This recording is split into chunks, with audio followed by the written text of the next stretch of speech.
SD speaking, promoting speech from nonverbal children and emerging speakers with autism. As I mentioned, my name is Melissa, and I will be your host for this evening. So there is a lot to go through this evening. I want to get started so I'm able to get through the whole presentation and get to question and answers at the end. And I do want to mention that everybody who stays until the question and answer session this evening will receive a gift. So I will be going through, I see somebody has their hand raised. I do want to note, I'm going to go through the presentation first, and then we will do question and answers at the end. Everybody who stays through the question and answer period will receive a gift. So please stay through the question and answer period. Throughout the presentation, if you do have questions, feel free to post them in our chat section, and I will go through those questions as well before we get to the question and answer period tonight. So again, I'll say one more time, everybody tonight who stays through the question and answer period will receive a gift. Without further ado, let us get started with our presentation for the evening.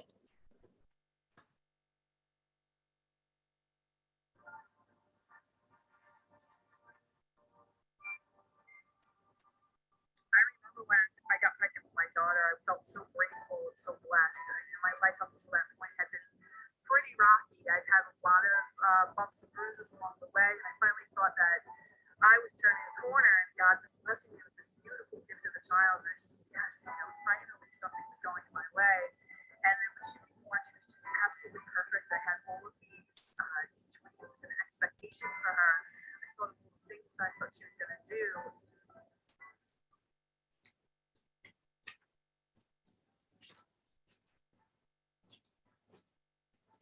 Good girl. Right after her first birthday, I started to notice her behavior change. She went from saying that.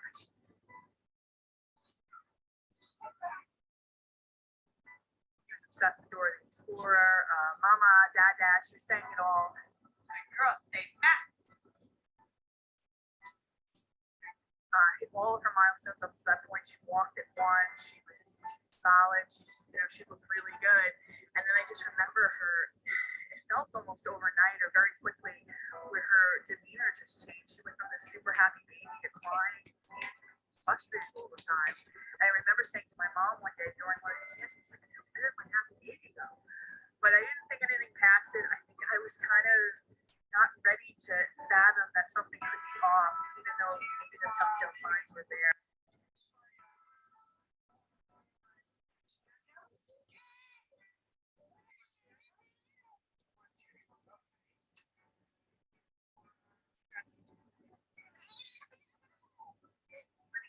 Dress. Gotta get dressed, honey. Time to get dressed. She started to lose the words that she had made. She wasn't saying mama anymore. She wasn't saying that. She just seemed really disconnected from us. Instead of playing with her toys, she would take them, dump them all out of her toy box, and just start twisting them around in her hands aimlessly.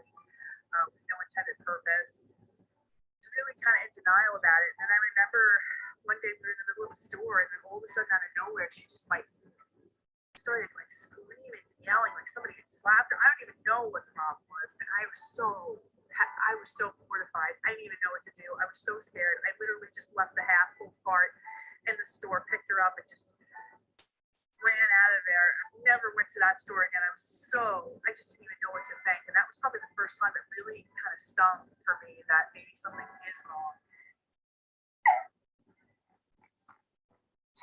They diagnosed her. They didn't diagnose her right away. They said that she was too young for a diagnosis. I didn't even know what they meant when they said that. I was like, diagnosed with what? I just had no idea what they were talking about. And then they said, we'll come back in if you're not seeing progress. I said, okay, and a couple months later, I'm watching these speech therapists play with her on the floor. I'm not seeing any progress. It felt like she was getting a little worse. And then we went for our 2-year-old wellness visit, and the doctor said that she was behind. She wasn't using 20 words with intent, and that was probably just the knife to my heart. At that point, I really couldn't deny it. that something was up with her anymore. So then I called the county back in, and she was diagnosed on the spectrum.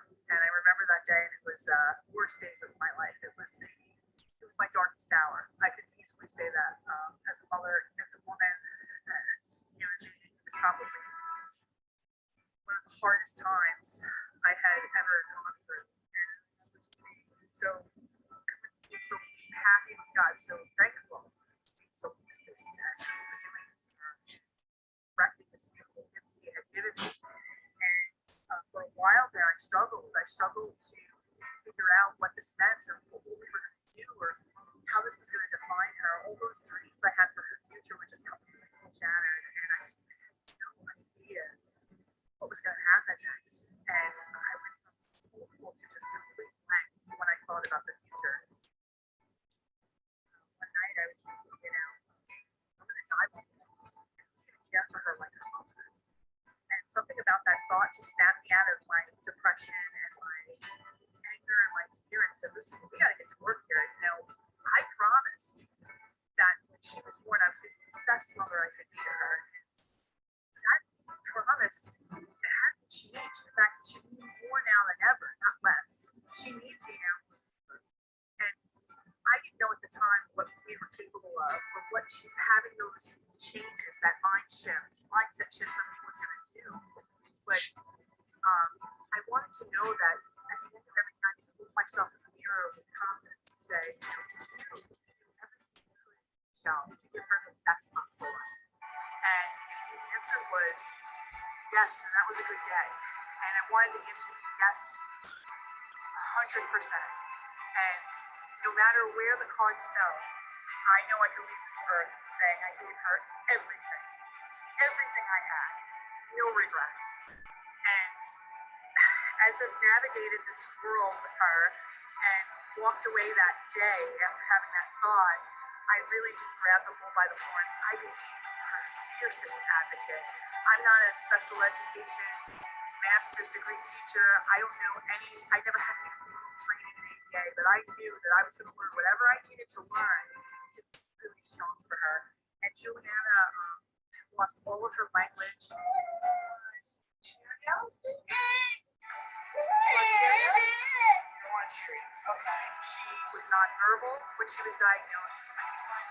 Which one? Okay. We taught her sign language.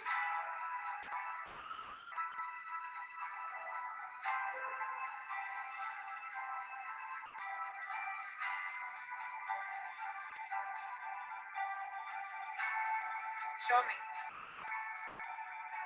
Juliana, show me. Then she went from sign language to word approximations.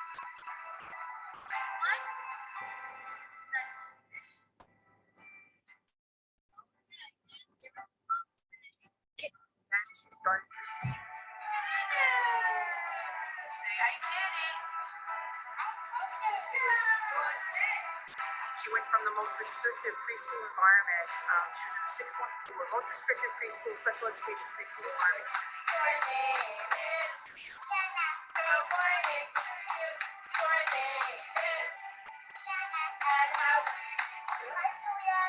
To now where she is almost 8 years old. She's in a second grade class in Dead School, integrated class with typical peers. She speaks beautifully now. What did you like about the chores? I like when they make coffee, and I like that they know like paper. She has a personality. She has conversation skills. There's still things that we need to work on, but for the most part, her future went from lack to now having possibilities. And none of that could have happened had I not kind of gotten out of my own way and really hit the ground running and started to take action for her.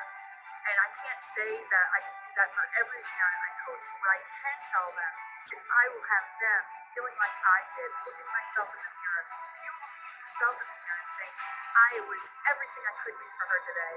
I have no regrets. And whatever happens, happens. It's really for us as parents to know we fulfilled the duty that we promised when we had these children. This is the best versions of ourselves to live, to raise these children. I've helped now hundreds of mothers, coach them one-on-one to do the same things I did, to help them to be strong, to help them to grab plans where we're seeing constant progress. This is what I want to do. I want to give you the chance that Juliana's had. I want to give you every opportunity to give your child that kind of Dear Juliana, today you are with a day full of happiness. Friends with friends, friends with families, and great times. I hope you will remember it. Happy birthday, love, King. Oh, I love that video every single time I watch it. Oh, okay, so let's get more into this presentation and start talking about some of the strategies that helped Juliana and other children like her go from nonverbal to verbal. So let's talk a little bit about these things. So before your child speaks, most parents of kids on the spectrum especially identify wanting their child to speak as their primary goal of ABA, second only to addressing behavioral issues. So a diagnosis of autism spectrum disorder does not mean that your child will not speak, okay? Many children with autism develop speech. Many children with autism develop vocal verbal speech at an early age. Others, it takes a long time to develop. And not speaking verbally is not the same thing as not communicating. We have a lot of different ways that we can communicate that don't necessarily involve vocal verbal speech. Does your child look at you, smile at you, smile when you enter the room, look for you when you leave the room? Does your child demonstrate challenging behaviors? Most of the time, if your child is developing these maladaptive behaviors, developing some kind of functional communication system in and of itself decreases a lot of those behaviors, because a lot of those behaviors come out of either frustration or as a way to communicate their needs. So if your child has learned, when I throw myself down on the floor and cry, somebody offers me things until they offer me the thing that I really wanted to begin with. So it could be a form of communication, or it could just be out of frustration of wanting something and not being able to tell you what it is. So challenging behavior in and of itself should be thought of as a form of communicating needs, communicating frustration, initiating social interactions, etc. Some of my students have learned that if I bump into somebody, they'll turn around and interact with me in some way. So they've learned to use that as a way to initiate people when they want an interaction, but don't really know how to initiate or maintain an interaction appropriately. They've just learned that this works. So when you are working on developing language skills, the first thing we need to do is assess your child's readiness skills. What does that mean? Well, does your child imitate or attempt to imitate gross motor movements, like big gross motor movements? Does your child babble? Is it stimmy? So when your child is babbling, is it like communicative? Is it happy? Is it stimmy? Is it purposeless? Is it repetitive? Is it a way to isolate themselves or a way to communicate or engage with others? Does your child sit and attend to you for at least a few minutes? What are your child's play skills like? Does your child follow directions?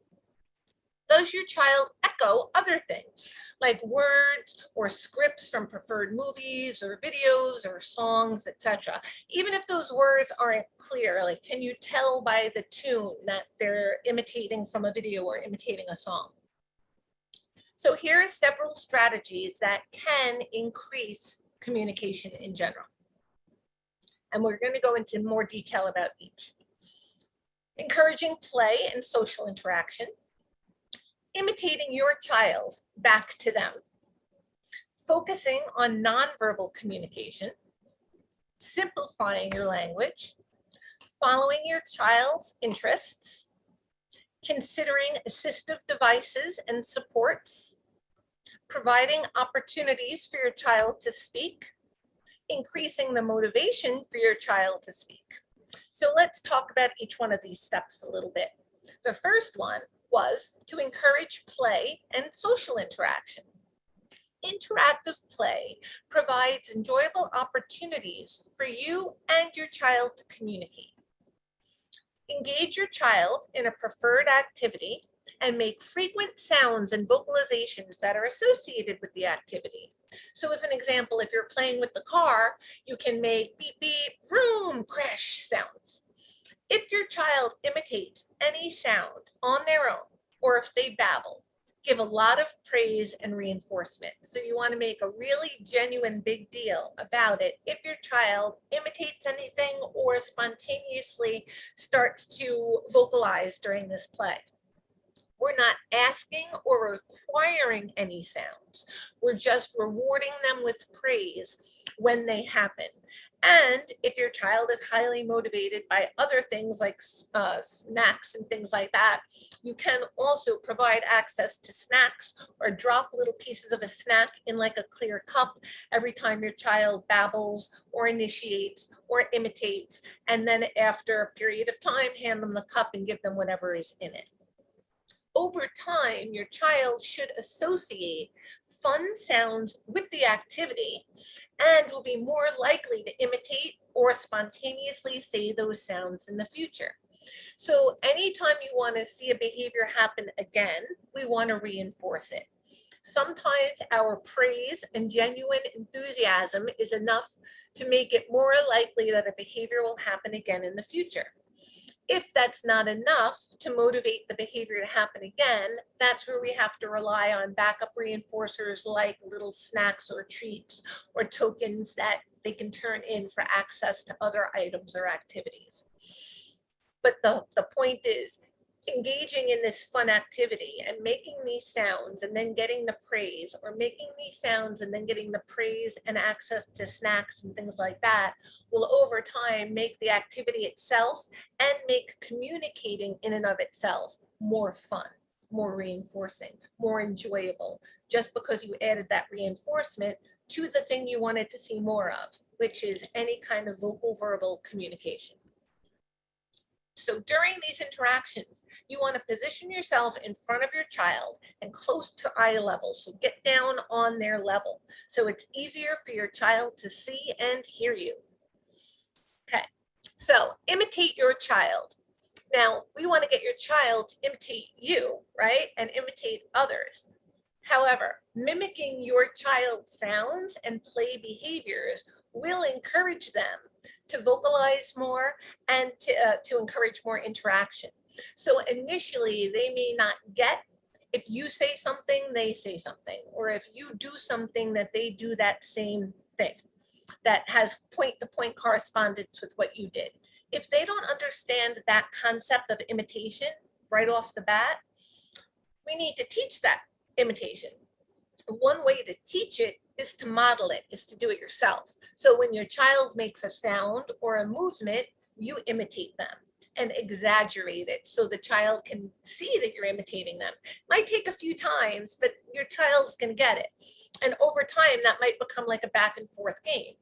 It'll encourage your child to copy you and to take turns. So once your child sees that you're copying them, it may make it more likely that they're going to try and copy you.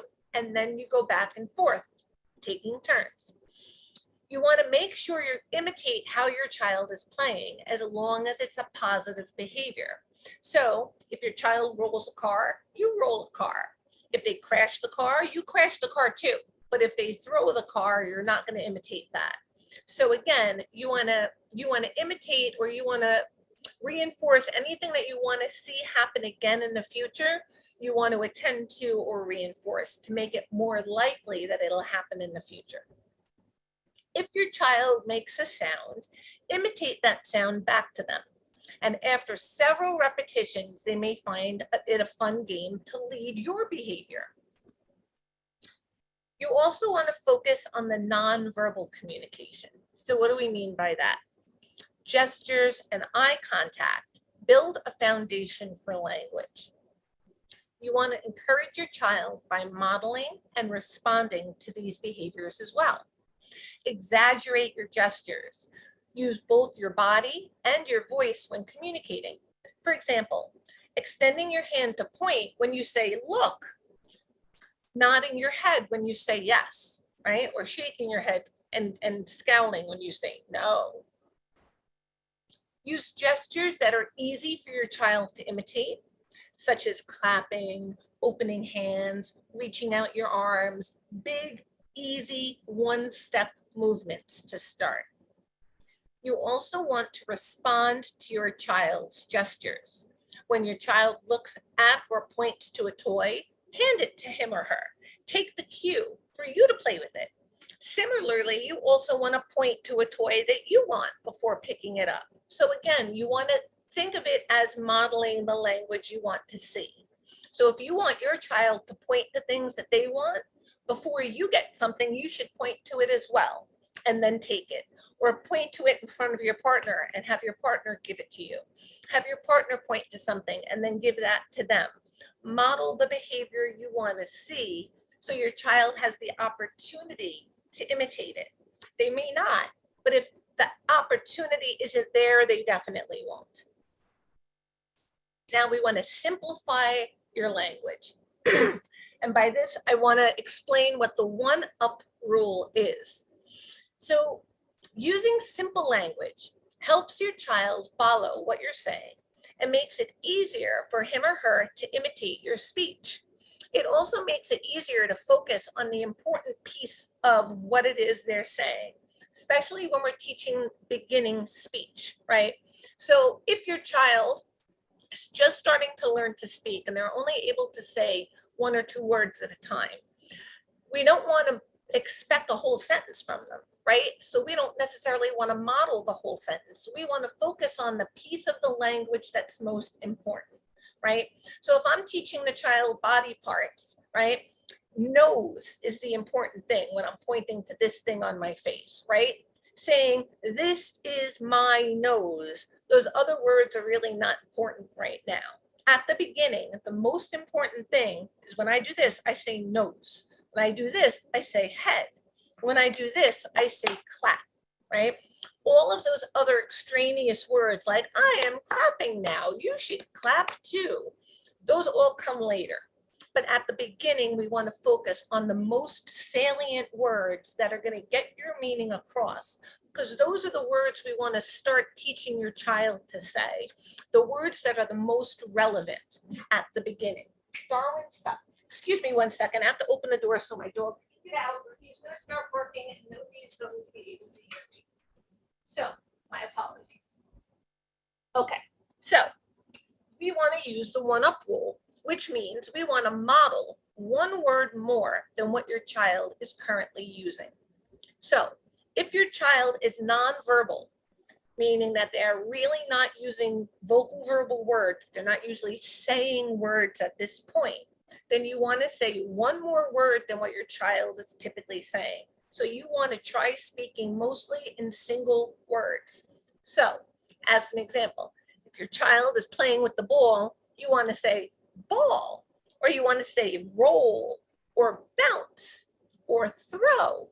But you want to limit it to 1 word, right? So if your child is currently saying 0 words, you want to try to speak and model mostly single words. If your child is speaking single words, you want to up the ante. You want to speak in short 2-word phrases, such as roll ball, or throw ball, or come here, or want cookie. So again, 1 more word than what your child is currently saying. If they currently say 0 words, you're going to model single words. If your child is currently saying single words, you're going to model 2-word phrases. Now you want to also follow your child's interests. Rather than interrupting your child's focus, using the one-up rule, narrate what your child is doing. If he or she is playing with the shape sorter, you might say the word in when he or she puts a shape in the slot, or circle, or square. You might say shape when the child holds up the shape, or dump shapes, depending on if they're saying 1 or no words at the time, when they dump them out to start over. By talking about what engages your child, you'll help that child learn the associated vocabulary. You can put together a box or an album of pictures of things that your child enjoys. Look through those pictures, labeling and pausing for your child to imitate your model or to approximate, reinforce, but don't require the imitation. So I know everybody can have all these pictures on their phones, right? But if you print them out and actually put them into a photo book, or even just put them into like a binder, your child can then flip through those pictures with you like an old-time photo album, and you can label those pictures. It could be pictures of people or things or activities that your child is interested in. It could be pictures of your child engaged with those people or with those activities. But again, if these are things that your child likes, these are things that your child is already engaging with, they're already motivated by that item or activity. So talking about those items or activity that have already caught your child's attention makes it more likely that they will imitate you when you're talking about those items or activities that interest them. It's a lot more likely that they will talk about things that interest them, especially at the beginning when they're first learning to speak, than if you're randomly just holding up picture cards of things that they may not be interested in at that moment in time. So again, we're looking for things that will make it more likely that your child will engage in speech. You want to consider assistive devices and supports. Assistive technologies and visual supports, they don't have to take the place of speech. They can, but they don't have to. They foster its development. So what we usually refer to is augmentative and alternative communication systems. That's what the AAC stands for, in alternative assistive communication. That means for children that do not develop, or individuals that do not develop speech, it's an alternative way of them getting their needs met. For children that do develop speech or that start to develop speech, it augments or helps their speech. So a child who is starting to develop speech might still need a textbook or an iPad program to build their fluency, to make it quicker and easier for them to respond with distractions in the environment and things going on around them. So having that visual support, even for a child that's starting to learn to speak, can help to develop that speech and to make it more fluent and to build in more and more understanding behind it. So it's also been shown that these assistive devices do foster speech instead of prohibit it. So if your child will develop speech, using these assistive devices won't make it less likely that your child will develop speech. It makes it more likely. And sometimes people say, but handing somebody a picture is a lot easier than speaking. So if I allow my child to just exchange a picture or push a button, why should they develop that speech? For the same reason everybody else develops speech, for the social interaction, for the social reinforcement, for the ease of being able to get something that you want or get somebody to do something that you need. So this helps teach them that communicating with other people changes my world in positive ways. Communicating with people is worth it. It's hard, but there's a payoff to it. So using these assistive technologies and devices can help. And if you are familiar with the PECS protocol, I just did a workshop on PECS not too long ago, which I will do again in a couple of months. But it starts very simply with no verbals required, and over time, as you progress through the stages, eventually you'll start to see when your child is ready to start incorporating speech as a part of the exchange. So examples of these assistive devices and supports are devices and apps with pictures that your child touches and produces words, or it could be pictures and groups of pictures that your child can use to indicate requests and thoughts. So as you can see on this page here, there is on the top, I want chocolate, are the typical Boardmaker PECS pictures. So a child can use the I want. There are also sentence starters for I see, I hear, I feel, I have, I see, I smell, I taste. You can use a variety of different sentence starters. And then you build a sentence. I want chocolate. I want the big chocolate. I want the big Hershey's chocolate, as an example. Below is just an example of an icon that says break, please. So again, that can teach a child that instead of having a meltdown, in order to communicate that they don't want to do something, or they want something unpleasant or something non-preferred to stop, that they can use this picture and exchange or hold up this picture, and it gets that same payoff that the tantrum or the meltdown had previously gotten and no longer does get. So these are some examples of those assistive devices and supports. You also need to provide opportunities for your child to speak. It's natural to feel the urge to fill in language when a child does not immediately respond. But it's important to give your child lots of opportunities to communicate, even if he or she isn't talking. So you don't necessarily want to fill every moment of silence with your own words. You want to allow that silence to sit for a sec and allow your child the opportunity to say something or to vocalize on their own.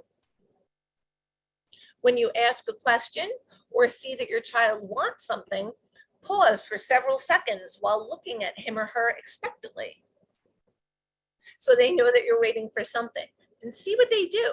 Do they vocalize? Do they point? Do they reach out for it? Do they put your hand on top of it? So how do they communicate their needs to you? Watch for any sound or body movement and respond promptly. The promptness of your response helps your child feel the power of communication.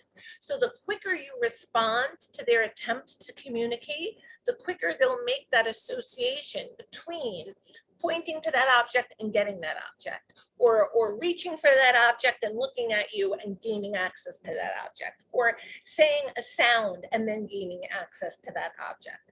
If you wait too long, either the association won't be made or something else can happen in the interim. So between your child pointing to something and gaining access to it, if they then scratched their head and then gained access to something, they might pair the scratching their head rather than the pointing with gaining access to something. So the more quickly you respond to attempts by your child to communicate, the more likely they will make that association between this thing communicating my needs to you. But remember, that's the case for maladaptive behavior too. So if your child is pitching a fit and the first thing you do is run over and start offering them items and activities, they're also going to learn that, well, when I engage in this behavior, people quickly offer me things that I may want. You also want to not anticipate your child's needs. I just don't want to move on from this for a second. Parents, especially parents of kids with speech difficulties, become very adept at getting used to knowing what your child wants and anticipating their needs. If you're anticipating your child's needs and you just kind of know what he wants or know what she wants and you give it to them because you know what they want, you're not giving them the opportunity to ask for it. Frustration, nobody wants to see their child frustrated, but a moment or two of frustration provides your child an opportunity to learn something. If everything just happens for them, it doesn't give them the opportunity to learn anything. But if your child is having difficulty say starting a zipper, and your child is having difficulty starting that zipper, and you immediately go over and start it for them, they haven't learned a thing. But if you give them a second to struggle with it, they'll either figure out how to zip it themselves, so they'll have learned something, or they'll learn to ask for help. Either way, because you can model help and then they can ask for help, or you can model raising your hand or model a gesture and then you can come over and help them. So again, we want to think about what associations, how are we responding to their behavior and how quickly are we responding to their behavior, because we're teaching them that's communication. Okay, so really think about what you do in response to a maladaptive behavior and how many times you might anticipate what your child wants or needs and give it to them without requiring them to do anything for it. They should have to point to it. They should have to vocalize for it. They should have to ask for it. They should have to use eye contact for it. Whatever step they're up to, they have to do something for it. So if your child is not verbal and is not able to ask for it, but can make a sound, then the sound is the request. They have to make the sound before they get the item. If they're not ready to make sounds yet, and they're not reliably making sounds yet, then you have to get them to point to the item before they gain access to it. Whatever it is that they want, whatever step they're at, they have to do something to get something. They have to tell you in some appropriate way what it is they want before they gain access to something, if you want to increase appropriate communication. So let's talk a little bit about what we do at Champions for Our Children's Masterclass. We have a 3-month group coaching program with guaranteed results, which means you get education. You get lifetime access to our masterclass self-study course, which gives you the tools, tips, and roadmap to get you and your child results. So it gives you all the whys, all the foundation skills, all the basics, all the underlying information about why we do what we do and the rationales behind a lot of these strategies and interventions. You get a community, a private Facebook community where every post gets personalized and tailored coaching by our team. Our support is our North Star, truly.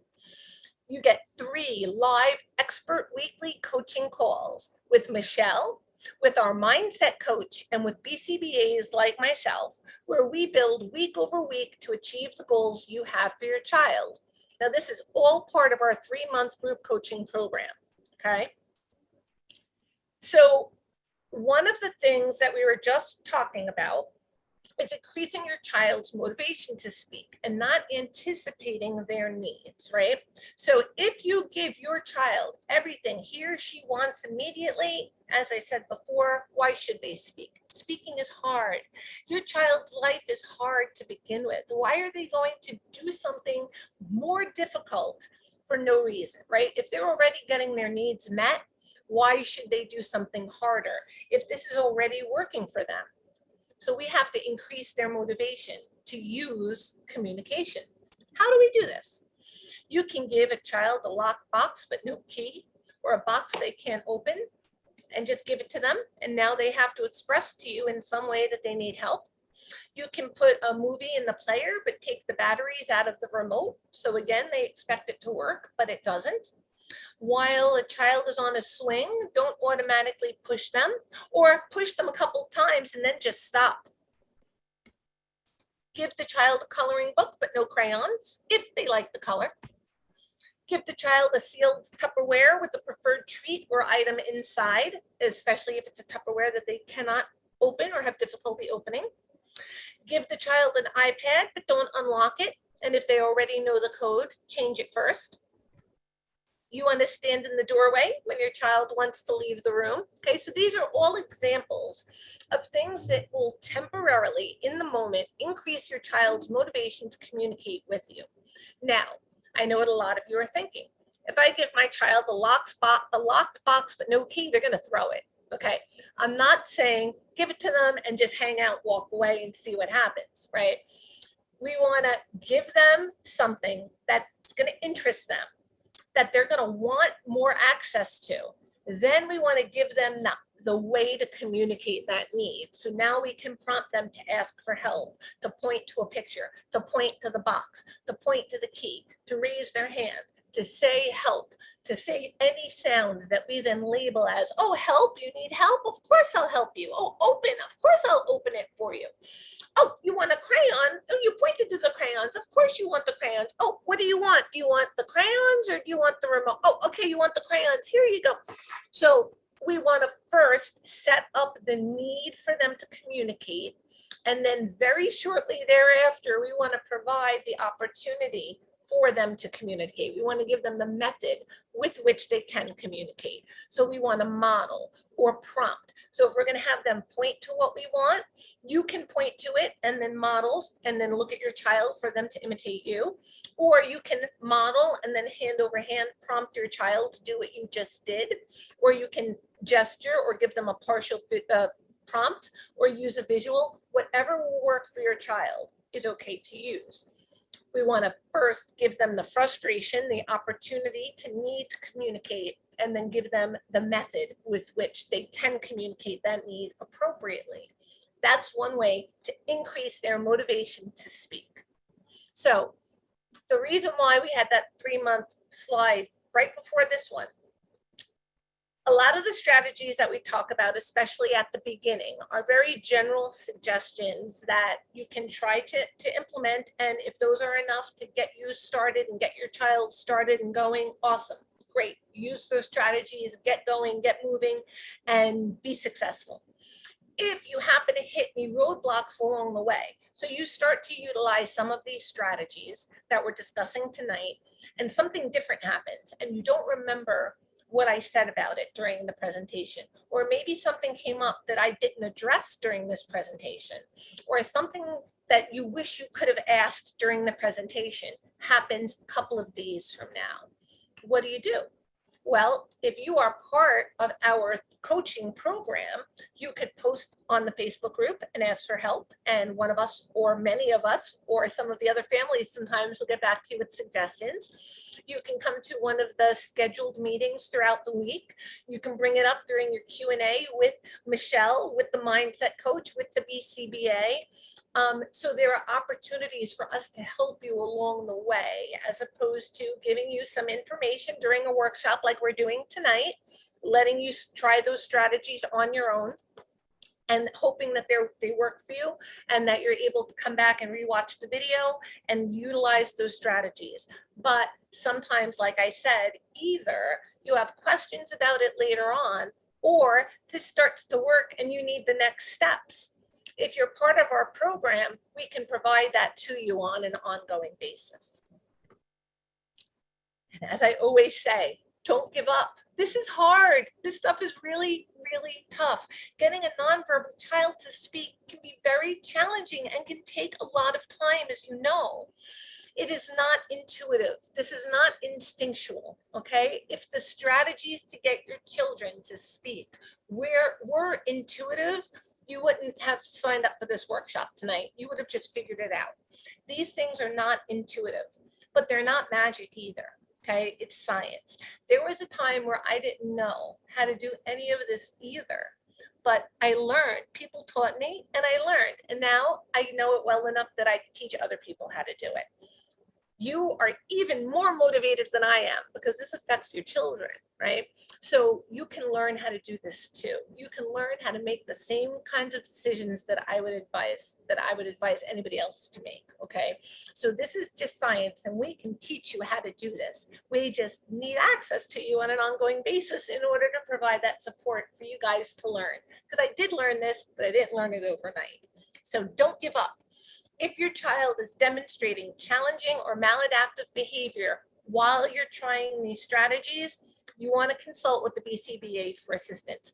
This presentation was specifically on strategies to encourage and promote speech. It didn't necessarily address maladaptive behavior that can arise as a result of frustration with beginning to learn these strategies and not initially being successful at communicating and speaking. So if you are seeing those behaviors, you do want to consult with the BCBA or an LBA, licensed behavior analyst, or board certified behavior analyst for more assistance. And like I said, if you're part of our coaching program, you can reach out to us and we can be the BCBAs and support that are providing you with that support and assistance that you need. If your child has a speech impairment, such as aphasia or praxia, you may want to consult with a speech language pathologist. You may want to explore strategies such as prompt speech if your child continues to demonstrate difficulty with verbal imitation, otherwise known as echoics. So you may have heard of prompt speech before. It's basically a methodology where the speech pathologist will provide a model, a visual model where they will show the child like the sound, say as an example, right? And then when your child has the opportunity to imitate, they provide physical guidance or a prompt to make it more likely that your child can then say that sound. So for an sound, it's an easy prompt where you would kind of prompt the child's lips together. So any sound that they now make is going to be close to an sound. Or an ah, you might prompt the child's mouth open. Ah. So any sound, excuse me, as you can see that comes out, at least approximates an ah. And there are physical manual prompts for all the different sounds.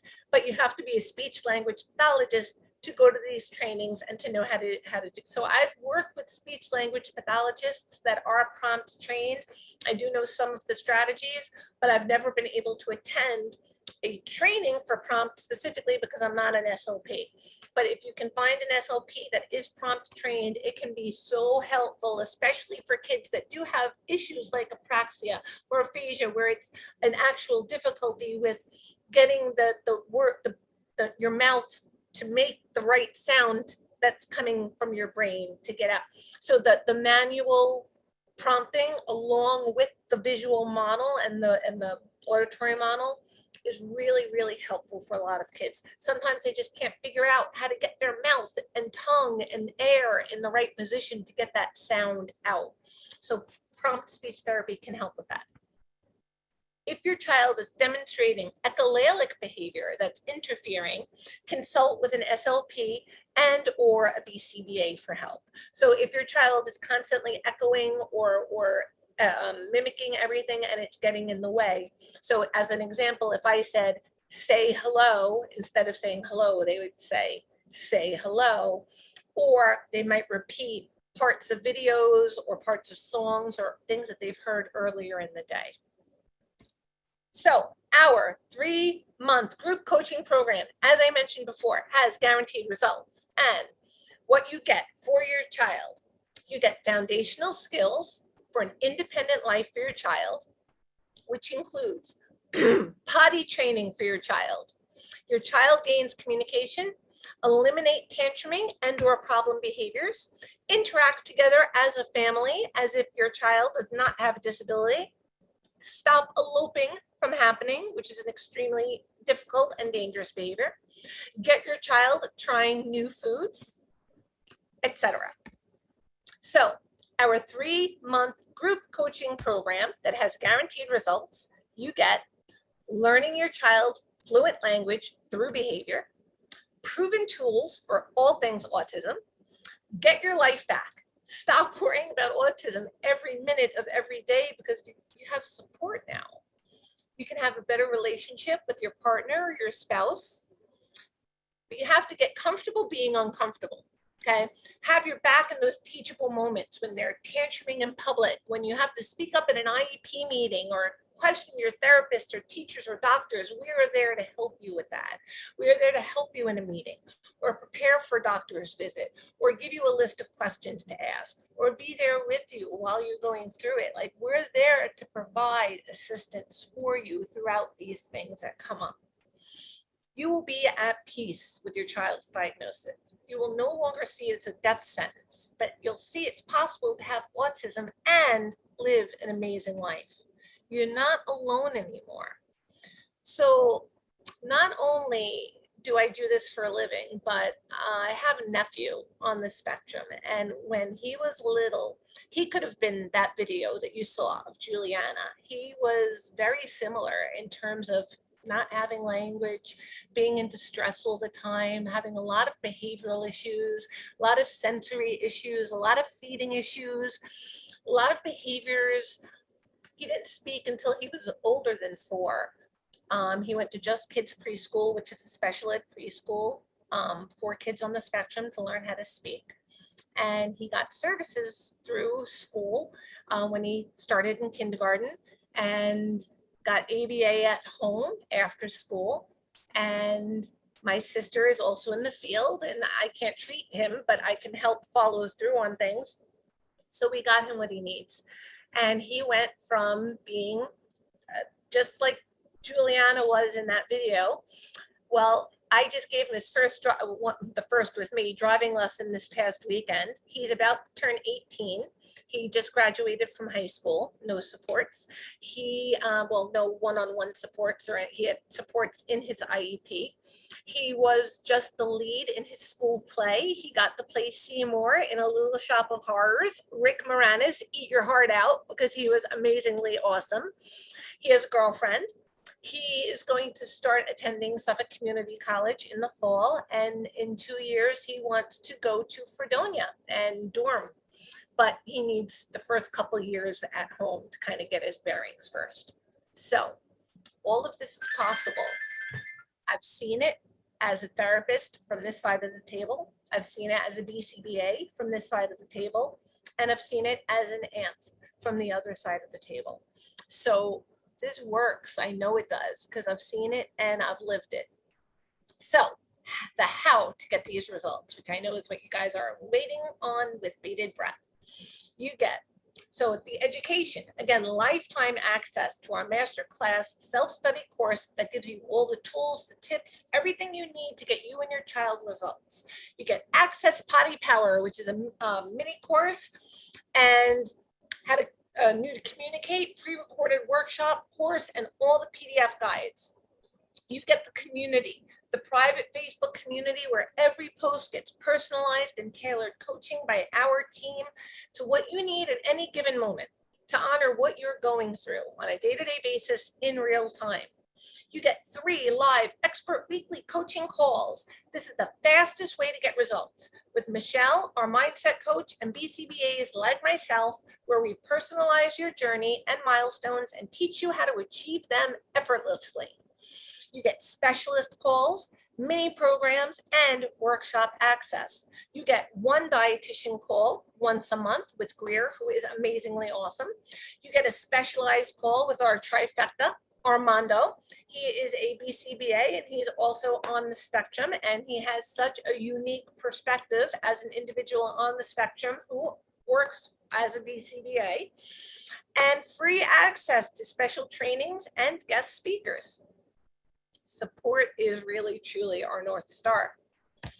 So if you look at what costs can be, it can run an estimated $1.4 million over the course of a lifetime of one individual with autism spectrum disorder.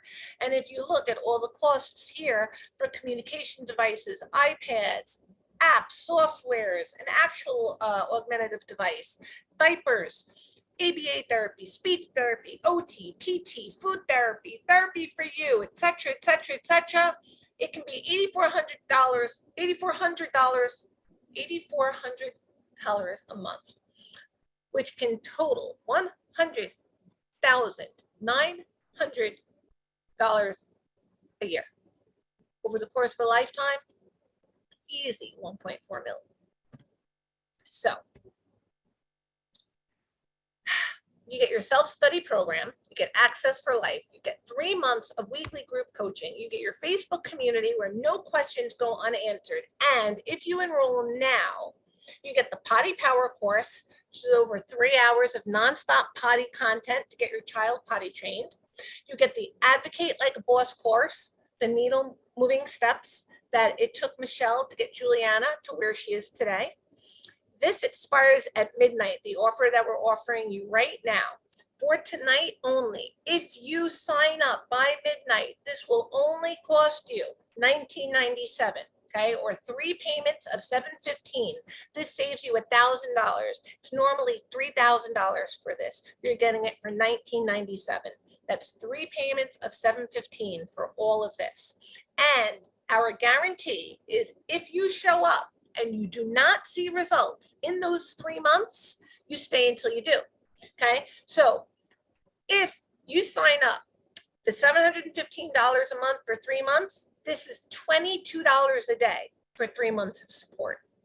And if you need longer support, obviously it's even less than that. But if you do this in 3 months, $22 a day, that can really change your family's life. You need more support? Again, if you sign up by midnight, you'll get these bonuses: a 30-minute private session with Michelle, 30-minute private session with the BCBA, or if you have questions before committing, you can book a call with a team member. And here is the link to book that call. The link is also in the chat box, so you can click on that link as well. So you can sign up for a program by midnight tonight for that special price, or you can book the call through this link. And I promise I'm going to get to everybody's questions. I see a couple of people have their hands raised. As soon as we get to the end of this presentation, we are going to move to the questions in the chat and to in-person Q&A. The other way that you can get into our program or to book a call is to email Stella at michellebrodgers.com.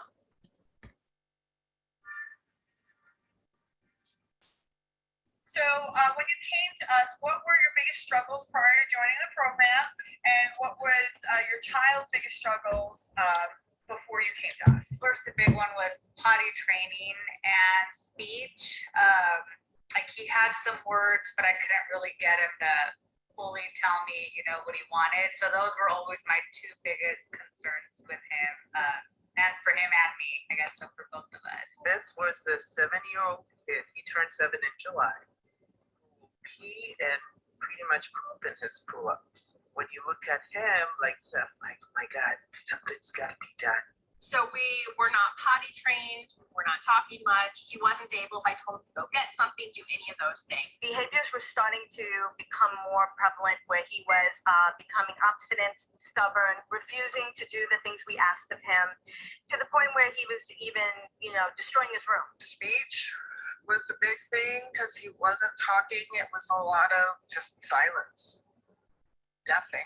I came in just feeling very helpless, very confused, alone, not knowing what to do to help my baby. By the time he was 21 to 22 months, he had lost all of his words, and he was talking in phrases. By about 22 months, no words left, very unengaged, no eye contact, doesn't answer to his name. Older was having meltdowns. The younger one was nonverbal and the verbal issues, communication issues. Since he was diagnosed just before he turned 3, and you kind of feel like you're left out on your own in the cool, and you want to do every single thing you can for your kids. Tell us what he's done, what he's accomplished. How do you feel now versus where you were when you started? He's totally potty trained. We go everywhere, just in our undies. We don't have to worry about that. He is speaking way more. When I called you at first, I was really overwhelmed. But now, I would say I never get overwhelmed, but I'm able to retrace. I really saw improvement. It was like day and night. I'll just rush to where we are now, where Joseph will just run to the bathroom to pee. And it's not just pee. Joseph will run to the bathroom, and I'm like, where are you going? I'm chasing him, and he's going to the bathroom, pull his pants down, and he's doing number 2. So that helped me a lot. Helped me calm down and just focus on that. So focusing on getting him not scared of the toilet. And then that took a little bit, but then he finally was sitting down doing it. Yeah, it went really well. Like the tips you guys gave me, all the potty stuff worked great. He was finally sitting down, going to the potty, and we're fully potty training. Each of you gave me something else that I didn't know or needed guidance in. The BCBAs obviously gave me help in the technical work with Brandon and how to encourage language and behavior. Stella gave me the emotional support. You guys saved my family. I don't know how I got through as much as I did without you. He's doing so much better, more eye contact for sure. We're working on talking, on saying some words, and just happier. I think because I'm happier. More communication and potty training. And so when we started working together now, he is much more verbal. He's speaking in sentences. He kept reminding me to, you can do this, you can do this. And we did. It has been fantastic. My son is thriving in an integrated preschool, and You know, if I ever have any concerns, I can reach out to Michelle. She gets back to me right away.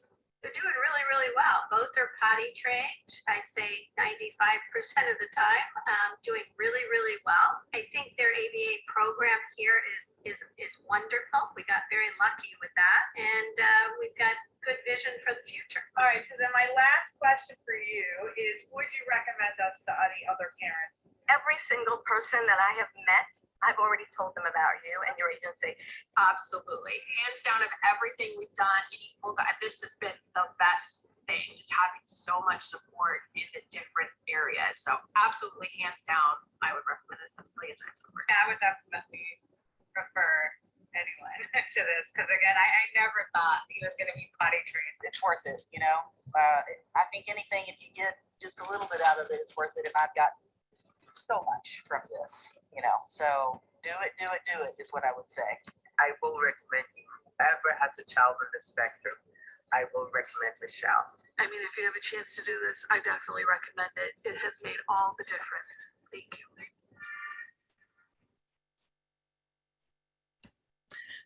Another of my favorite videos. So first I want to just take a look at the questions in the chat and the Q&A, and then I'm going to go to anybody who has their hand raised. So let's see. Okay, about our free gifts, staying to the Q&A. All of you guys that are still here that have stayed to the Q&A are going to get a gift. Book a call here. Okay, so this is all in our chat. Yada, yada, yada. Okay, let's see. Okay, now let's go to Q&A. I see we have a bunch of Q&A questions here, and then I'm going to go to anybody with their hand raised. Let's see. Rupajni Patel, my son is 3 years, 4 months, having all the symptoms from this video. I don't really know where to start to help him. So yes, if your child has not already been diagnosed, you should definitely refer them for an evaluation so that they can get a diagnosis. And once they have a diagnosis, if they are on the spectrum, then you can access services like ABA, speech therapy, et cetera, et cetera. If your child is 3 years, 4 months, that would be through preschool services, so through your county.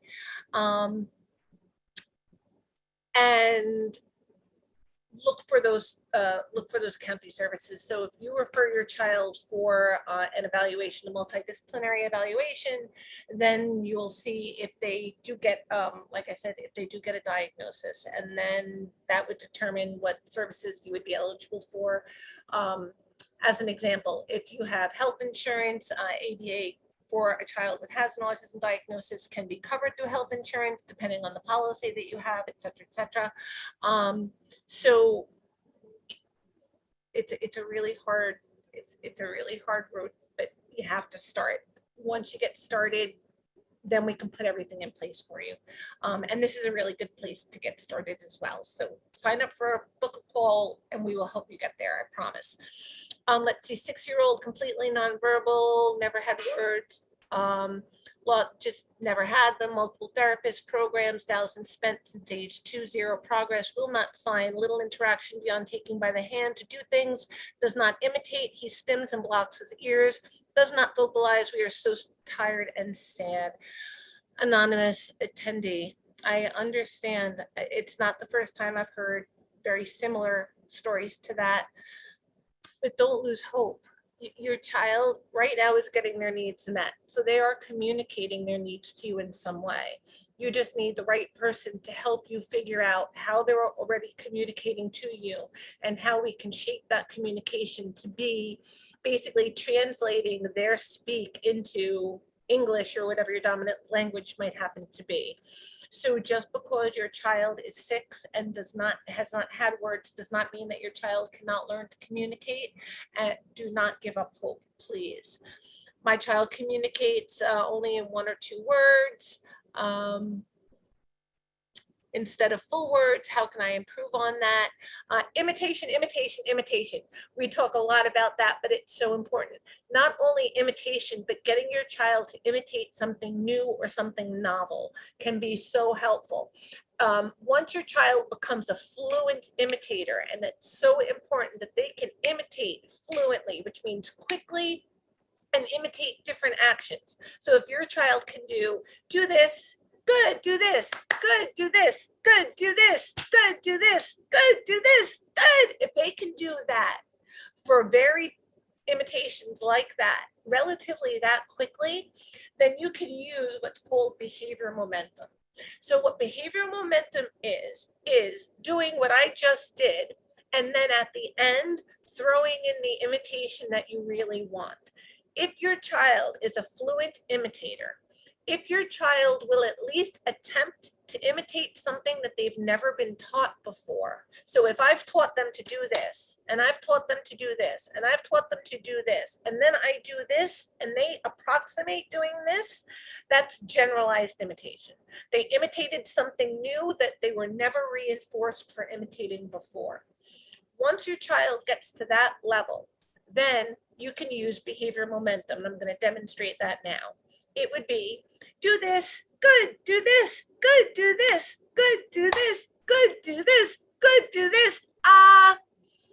If they've imitated each one of these other actions, by the time I get to say ah, behavior momentum will make it more likely that they will at least approximate the ah.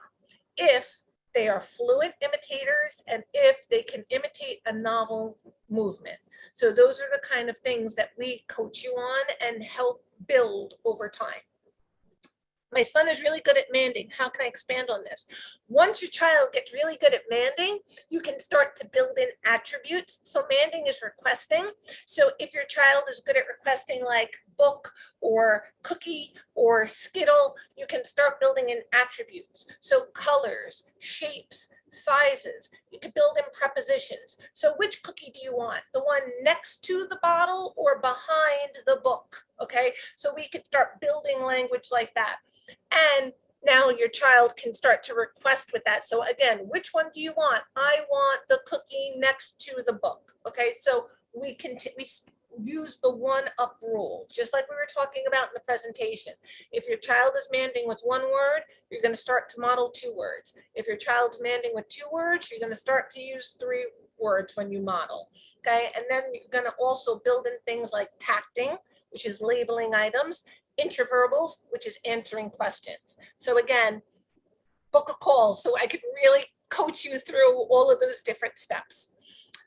How do I get help with this IEP meeting? I think he needs more speech therapy sessions. Oh, I'm sorry, Kaylin. I was recommended for my son by his SLP to use assistive technology to help promote speech. He has a Fire tablet. Are there any apps recommended that I can download on that? I personally am not familiar with the Fire tablet. I am familiar with apps like Proloquo to Go, Tap to Talk, Tap Talk. Basically, if you search your app store for augmentative communication, you should see apps come up. And if not, please book a call and speak with us. We do have an SLP, a speech language pathologist that's going to be working with us that can provide some assistance and suggestions, as well as myself and the other BCBAs. How do I get help with his IEP meeting? I think he needs more speech therapy sessions. Book a call. We're going to help you with advocacy. We're going to give you the Advocate Like a Boss class, and we are going to be available to help with IEP meetings. Let's see, there are so many questions here, and I really want to get to some live questions too. So I am going to switch for the moment and start going to hand raised. So let's see, right now I see we have couple people with their hands raised, and I really want to get to some live coaching. And then if we get through all the live coaching, I will go back to the posted Q&A questions from our list. Okay, so I see right here, Carla Ski has your hand raised. Carla, if you want to unmute your mic, I am at your disposal and happy to help. Carla, hi. Ma'am, hi. How are you? So I am good. I currently have a 11-year-old nonverbal autistic son. Okay. He is receiving speech therapy 4 times a week for an hour. And we're making somewhat progress. But like you said when you were speaking, will his communication app really help him start to speak? It can, Absolutely, because it's going to give him that sense that communicating with other people gets me stuff. That this now is my voice, at least for right now, this is my voice, and using my voice gets me stuff. Once you start moving through those stages, like if you're using, say, like the PECS protocol, as you're moving through those stages, your child will start to show you when they are ready to start incorporating speech as part of the augmentative system. So once your child starts vocalizing while they're making an exchange, as soon as your child starts vocalizing after you've labeled the picture. So if they hand you a picture of a cookie and you say, oh, cookie, if they try to approximate or say any sound after you, if they are starting to vocalize as quickly as they're starting to get the PECS picture, then they are definitely ready to start requiring or incorporating the vocalizations into the exchange itself. So that's how over time the PECS can really help, or augmentative systems in general, including the augmentative devices that on like a tablet. What I like about the tablets is that the tablet itself becomes the model. When you're using PECS, you really need, and at least initially, you need 2 adults to teach PECS. You need a communicator and a prompter. So you need the person that the child is talking to, and you need somebody to prompt them from behind. It's complicated when you're both the person the child's communicating with and the person that's prompting them. It can get confusing. Pronouns can get confusing. That's where echolalia can get a little confusing. So when there's a separate prompter, it can make it clearer. So having that augmentative device eventually will be the model. So when your child pushes the button that says cookie, eventually that's the model that your child will start to imitate. So like I said, once you start to see those readiness skills that your child is starting to use vocalizations during these exchanges, that's when you know you're now ready to start incorporating that. So just like at the beginning where they had to press the button to get the item or activity, now they have to press the button and imitate and then get the item or activity. So once you start to see those readiness signs, that's where you start to make it part of the requirement itself. But you don't want to make it the requirement until you start seeing those signs. And all of these strategies that we talked about tonight are just all ways to make it more likely that your child will be more verbal, so that you will be able to get more of that language from them during those kind of exchanges that you can then build on. Does that make sense? Okay. Yes, ma'am. Good. I'm really glad. Please book a call, come back so we can talk more. Thank you. My pleasure. Let's see, Maureen. Maureen Mendoza, I see you have a raised hand. If you would like to unmute your mic, I am definitely at your disposal and happy to answer your question. Maureen, if you are available, I am here. Hi. Hi. I have a phone. Are you hearing me? I can hear you now, yes. Okay. I have a 4-year-old grandson. He started, he was diagnosed with autism when he was 2. Mm-hmm. He had words he uses to speak, and all of a sudden he wasn't responding to his name and stuff. So we carried him and he was diagnosed. But lately he have started saying words. He's not making sentences, but he will say, like, he will call the planets. He'll say the name of the planets. He'll say colors. You know the colors. If you see colors, he could recognize the colors. Mm-hmm. You know, although he see doctor, he will say, if you go by the hospital, he will say doctor. He will say nurse. You know. Mm-hmm. So we're trying right now. We're trying to get him into a school. But it's a little bit difficult in Trinidad here to get him in school, but so far we enroll him in one, and we're hoping that we get through with that. Mm-hmm. But so far we find that he's progressing, because we have him. He watches a lot of stuff on like on YouTube. Mm-hmm. You know, things dealing with autistic kids on the spectrum and things. Yeah, kids love to imitate from videos, so that's definitely a good step. Yeah, but in the beginning, he used to be repetitive, he will say things over and over, but now he don't do that. Good. Now he will see something and he'll see something and he'll say color, he will see ice cream, he will say ice cream yummy, like you see you buy ice cream. He Oh, will say that's so ice cream wonderful. yummy. Yeah, but the only problem we have is the potty training. That is the that is the problem we have. That potty training. He will take all the pamper Mhm. and run down, Yeah, but we working with it. We working. It's a bit difficult, but I think we will get there eventually. Yes, So I don't know. consistency is key. Consistency is key. As long as you're doing the same thing all the time that he can predict, that's the most important thing, is that, like I was saying before, that the timing is important and the consistency is important, so that over time he can continue to make those connections and then just continue to grow and grow and grow. But I'm really glad to hear that he went from the PECs to the verbals, and that's great. Could you recommend any like apps, like communication apps? So it really, there's so many different apps. You know, I don't have a list in front of me right at this moment, but I can definitely post some on our Facebook page. I'm going to make myself a note right now because I do know of some good communication apps. And do you have iOS? Is it like an Apple device? No, it's not. No, it's not Apple. Android. Oh, okay. Yes. So then I might not be able to help you. I know of Apple app devices.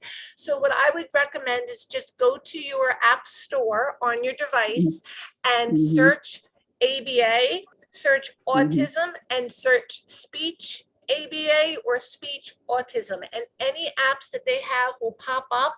I would sample the free ones first just to see, if it's something that he likes or something that clicks for him, and then just kind of go from there. But I'm so sorry, I'm really familiar with the Apple App Store. I'm not as familiar with the other ones at this point in time. Yeah, But we do have a speech language pathologist that is coming on board with us. So please book a call, sign up, come back, and we will have access to a speech language pathologist that might have more suggestions for you. Okay, thank you. Thank you very much. My pleasure. Okay. Let's see, Crystal Ragon Evans, I see your hand is raised. Crystal, if you are available, I am at your disposal. You just have to unmute your mic and I would be happy to answer your question. Crystal. Are you there, Crystal? Do you have a question for me? Hello, Crystal. If not, I'm going to go to the next person on the list and come back to you. Are you there, Crystal? Give it one more second. 3, 2. Okay, let's move to Vincent. I will come back to you, Crystal, I promise. Let's see, Vincent, I see your hand is raised. Vincent, if you would like to unmute your mic, I would be more than happy to answer your question. Hello, Vincent, are you there? Vincent, if you would like, if you have a question that you would like me to answer, I'm more than happy to do so. Okay, I'm going to just keep moving on and I'm going to come back to you again. Let's see. Tyrani Roberts, I'm so apologetic if I'm pronouncing your beautiful name wrong. Tyrani Roberts. Hi, It's how Tyranny. are you? It's Tyranny. I'm so sorry. Oh, no Beautiful name. worries. Thank What you. can I do for you? Okay, so my son, he's 9 years old and he has been diagnosed with autism at 4. I would consider him now to be pre-verbal because he's starting to say 1 to 2 words when prompted though. My question is, when he is speaking, he speaks with such a very low tone. But when he's stimming or anything like that, he screams so loud. But when it comes to him like communicating, he speaks very low. And I wanted to know, how can I encourage him to use a louder voice? That is a great question. So I have had both kids that speak too low that need to learn how to speak more louder, or kids that speak too loud that need to be taught to speak lower. So I would recommend using some visuals in order to be able to show him the difference. So I've had visuals that show like a big outside kids playing, running loud, mouths open, to show like louder, or like a big, like open, like greater sign, or any visual that's going to show your child like more. That if you search for visuals for louder and softer, some visuals will pop up. So whatever might be more appropriate to catch your child's attention would be great. And then what you want to do is, now you could do one of two ways. You can either kind of do it by ear, or you can get an app that actually will measure like the decibels that he's speaking at. So you can, and I've done that too, where I've gotten a decibel reader or a volume reader, where I can now see exactly what level he's speaking at now, right? So then as soon as he is requesting something, you show them the visual and you model it louder and you over exaggerate. And then if the number on the decibel goes up, you can have a criteria for that. So you can say if it goes up at all, if it goes up by 5, if it goes up by 10, then he gains access to the reinforcer. And if you are using a decibel program, you can show them. So it'll show like some of them have bars, some of them have lights that light up. And that way he can see like when you speak louder, this light goes higher. And when you go high enough, you get access to your reward. Or you could just do it by ear. So if you model it louder with the visual and he imitates you louder, give him the reinforcer. So ways to also encourage him to speak louder, get him moving around physically, like get him running or roughhousing or anything like that. More likely, since he'll be breathing more deeply, he'll be more likely to get more breath support to get the vocalization louder. So I would run him around a little bit, show him the visual and model louder, and then only reinforce if he does louder. And if not, just let's try again and give it another shot so he can see both the difference when he does do louder and when he doesn't. Awesome. Thank you so much. I appreciate it. My pleasure. Please come back so we can talk again. For sure. Let's see, Angela Dobbins. Angela, I see your hand is raised. If you have a question for me, I am happy to answer it. Just unmute your mic, Angela Dobbins, and I would be more than happy to answer your question. Can you hear me? Okay. I can. Hello. How are you? Hello, how are you? So I'm good. My son, he just turned 5 and he'll be starting kindergarten this year. We have already had an IEP meeting with his school. And my biggest concern is because he's been doing speech therapy, he's made some good progress, but he's not conversational. What do I do to prompt him to tell me how his day was at school, if he's had any problems with anything, or just if certain things during the day set him off, or, those kinds of things. Like, how do I prompt that conversation from him so I know how to ensure that his... Do you have good communication with his staff at school? We just started talking with them, so I'm definitely going to be asking tons of questions and staying in communication with his teacher so I know like how his day is going. Okay, so I would recommend being proactive, because if you ask a teacher that's already busy and's got so much stuff going on to like do some extra work, it's always a little harder than if you're like, here, this might be helpful for you. So what I would recommend would be writing up a homeschool note that can go back and forth every day in like a communication notebook. So you can just type one up on the computer so you have a template and you can print it out, put it in his book every day. And it could say things like, as an example, for snack, I had blank, and they can write it in.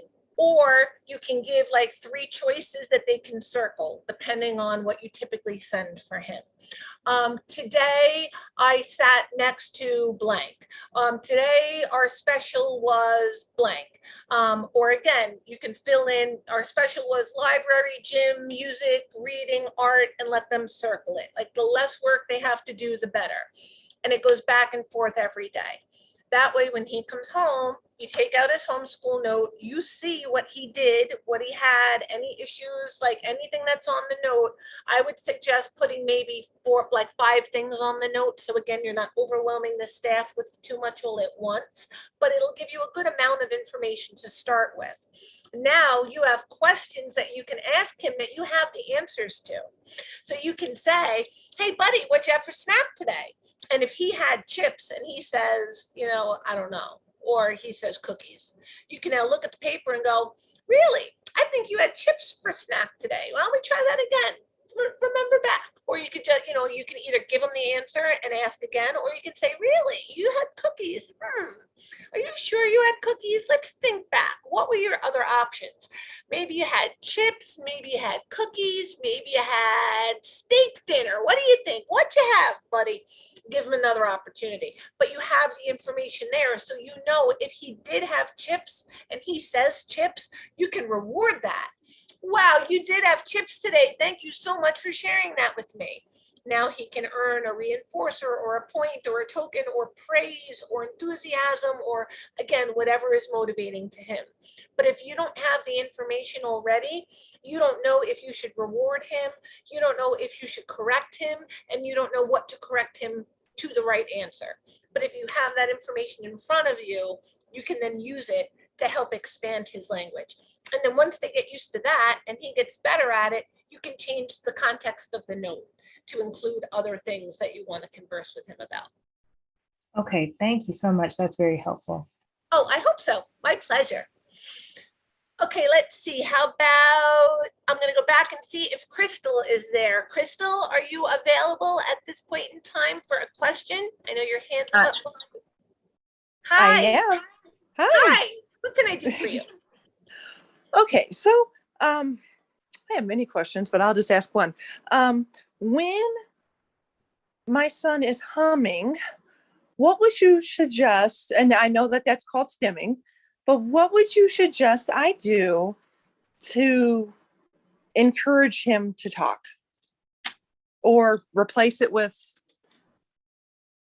something else? I know stimming is good because it helps calm them down, but what can I do? But it's also not socially appropriate, and it can make him stand out or make it less likely that other kids would initiate to him. So yes, there are times where you do want to address a behavior like that, or at least teach time and place, like where you can and where you can't. So ways I would encourage him to replace that. So if he likes to hum, he does like the way it feels when he's vocalizing, or he likes the way it sounds when he's vocalizing. So that's good.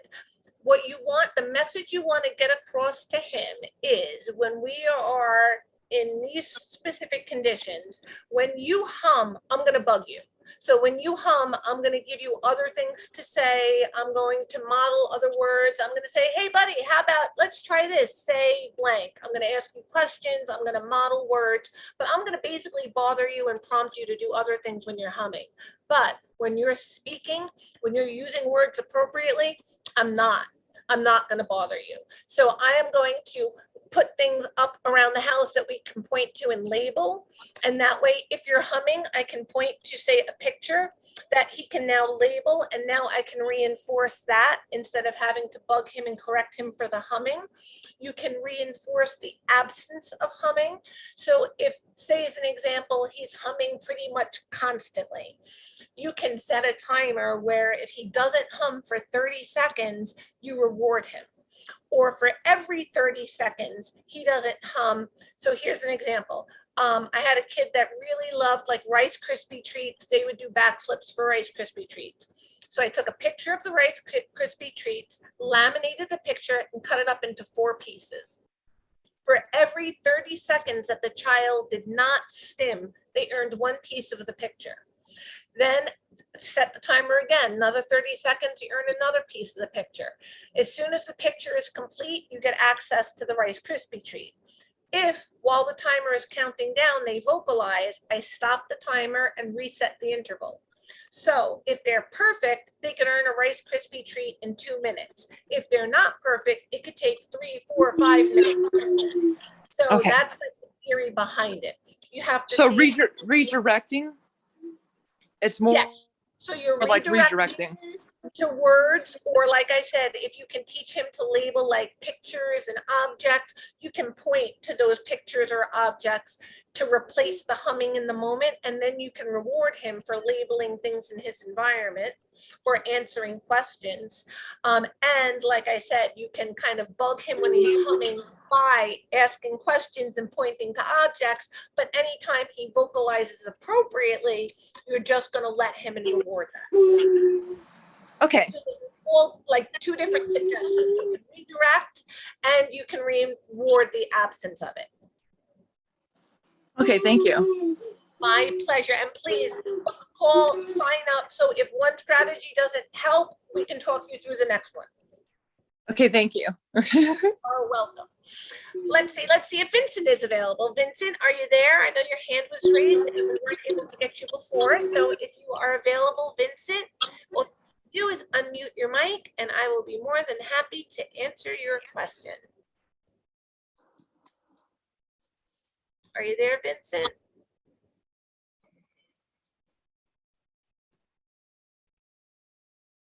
Vincent, are you there? Nope. Okay, let's try Jenny. Jenny, are you there? If you are available, all you have to do is unmute your mic. Hello? Hello. Hello. Hi, what can I Hi. do for you? Well, as far as verbal, we have managed to get her, we're up to teaching how to ask questions and adding more verbs and stuff. We've managed to get to that point. She's That's 8 years old. awesome. Would your program also be able to help with a lot of sensory issues? One of our biggest ones, we've talked to another autistic child's mom.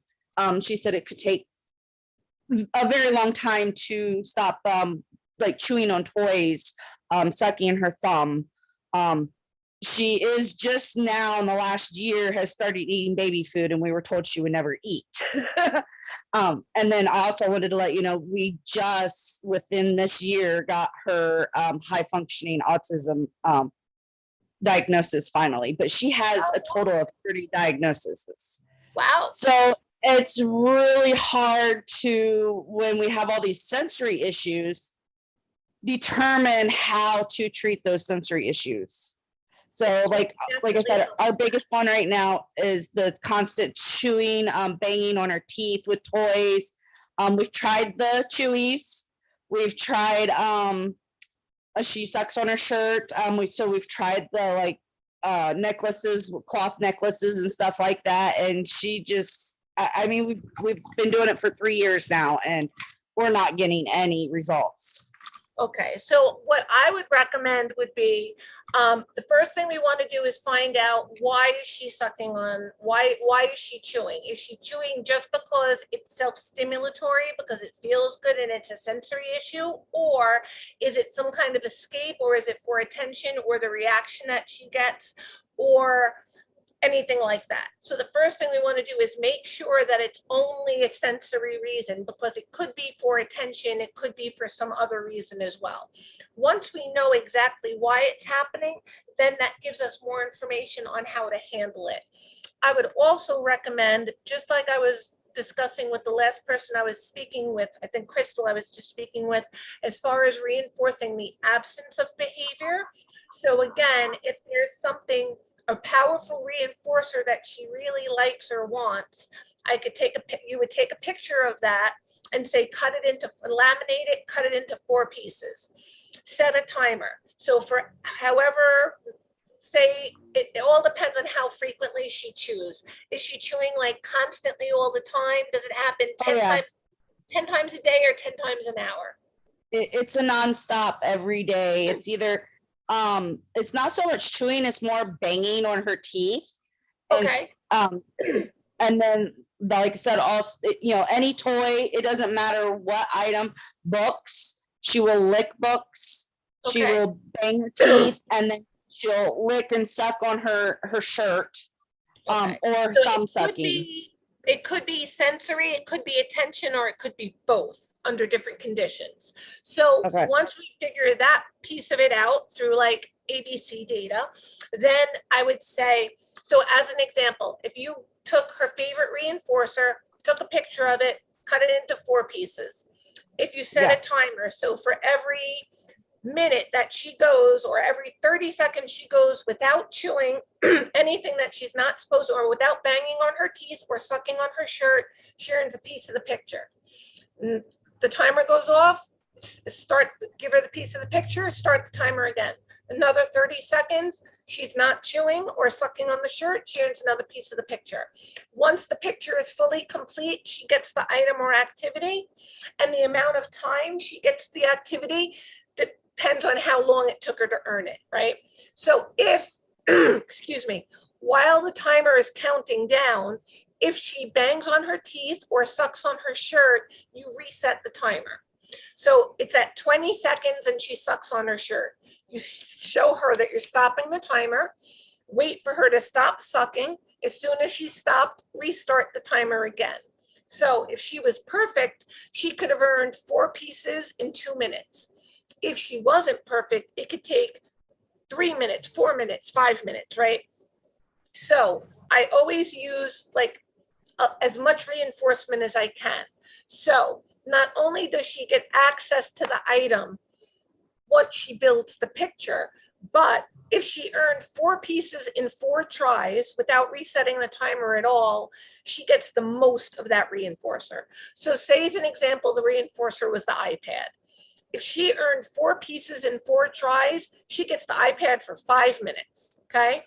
If you had to reset the timer once, she earns the iPad for 2.5 minutes. We cut it in half because you want a big difference for perfect, okay? If you had to reset the timer twice, she earns the iPad for 1 minute. I'm sorry, for say 1.5 minutes. And if you have to reset it more than twice, she earns it for 1 minute. So not only does she get access to the item, but she gets more access for earning it faster through better behavior. Does that make sense? Yes, so it doesn't have to be technically something to eat, because like I said, she doesn't eat quite yet. No, it It could can be be anything. something- It could be technology. It could be a puzzle. It could be anything that's motivating to her. What's her favorite Okay. thing? I would say right now, puzzles and sticker books. Puzzles and take a picture of sticker books and give her a choice which one she wants. Let her pick which one. Have a puzzle for both. Have a picture of puzzles cut into 4 pieces. Have a picture of sticker books cut into 4 pieces. Whichever one she picks, use that puzzle. Attach a timer to it and start going. Every 30 seconds, she earns a piece of the puzzle, and she gets access to that puzzle for as long as, like I said, she can get it for 5. She can do that puzzle 3 times if she wants to. She can get 3 puzzles if she earns 4 pieces in 4 minutes. She can get 4 puzzles, right? If she earns 4 pieces in 5 tries, she had to reset the timer once, she only gets 2. If she has to reset it more than twice, she only gets 1. And then Now that once you start that, and once she gets really good at those 30 seconds, do you continually Then you start to increase the time. Yes, absolutely. Gotcha. We start with 30 seconds a piece, then we go to 40 seconds, to 50 seconds, to 1 minute, to 2 minutes, to 5 minutes, to 10 minutes, until she's going like an hour per piece. Like, and it might not be even be an issue at that point anymore. Okay, thank you very much. My pleasure. Please come back, ask more questions, and let us know how you're doing. Sorry. No worries. Have a good one. Okay, let's see. I want to get to a couple more questions. I am losing my voice, so we are going to hard stop shortly, but I want to get to as many questions as I possibly can. Let's see. Jennifer, I do not believe we have spoken yet. Jennifer, if you have a question, I am at your disposal.